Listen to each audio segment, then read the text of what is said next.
Tailors ఆర్థికంగా అభివృద్ధి చెందేందుకు కూటమి ప్రభుత్వం సహకరించాలని టైలర్స్ అసోసియేషన్ జిల్లా అధ్యక్షులు తోట చిట్టిబాబు డిమాండ్ చేశారు. నగరంలో స్థానిక మెజిస్ట్రేట్ స్ట్రీట్లో town and rural tailors welfare association ఆధ్వర్యంలో టైలర్స్ డే వేడుకలు ఘనంగా నిర్వహించారు.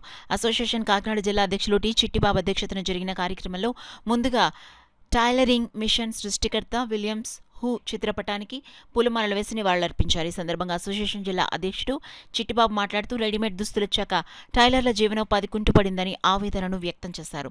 టైలర్ల అభివృద్ధికి, వారి సమస్యల పరిష్కారానికి, సంఘ భవన నిర్మాణానికి కూటమి ప్రభుత్వం తక్షణమే చర్యలు చేపట్టాలని కోరారు. ఈ కార్యక్రమంలో అసోసియేషన్ నాయకులు ఎం భద్రరావు, సత్యనారాయణ, బి రాధాకృష్ణ, కోశాధికారి కె కృష్ణారావు, కె రాజేశ్వరరావు, ఎం శ్రీనివాస్, జె భుజంగరావు, పి రమేష్ తదితరులు పాల్గొన్నారు. చేసుకునేవారు మేము ఆర్థిక ఇబ్బంది వల్ల అసలు చేయలేకపోతున్నామండి. ఎందుకంటే ఏ టైలరింగ్ షాప్లో కూడా వర్క్ లేదండి.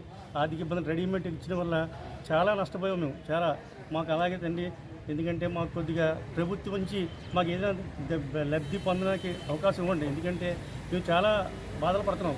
కుర్రోళ్ళకి జీతాలు కూడా ఇబ్బంది అయిపోతుంది మా పరిస్థితి.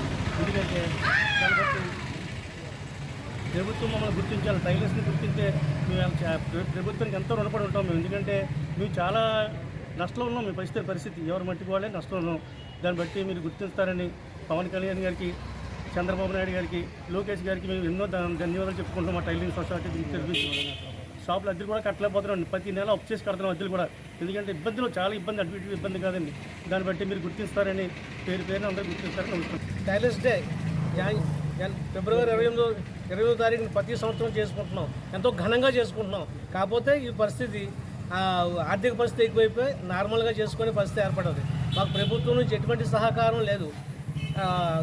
ఇల్లులు కానీ, మన 50,000 ఫంక్షన్ కానీ, కరెంటు ఫ్రీ కానీ అటువంటి ఏమీ మమ్మల్ని పట్టించుకోవటం లేదు. పట్టించుకుని మమ్మల్ని ఎంతోమంది దీని మీద జీవనోపాధి గారు పొందుతూ ఎంతో బాధపడుతున్నారు ఈ రోజుని. దాన్ని గుర్తించాలని ప్రభుత్వం కోరుచున్నాము. రెడీమేడ్ దుస్తుల కారణంగా మా వ్యాపారాలు అంతరించిపోతున్నాయి. దాన్ని ప్రభుత్వం గుర్తించి మార్గం ఆరంభించమని కోరుచున్నాం.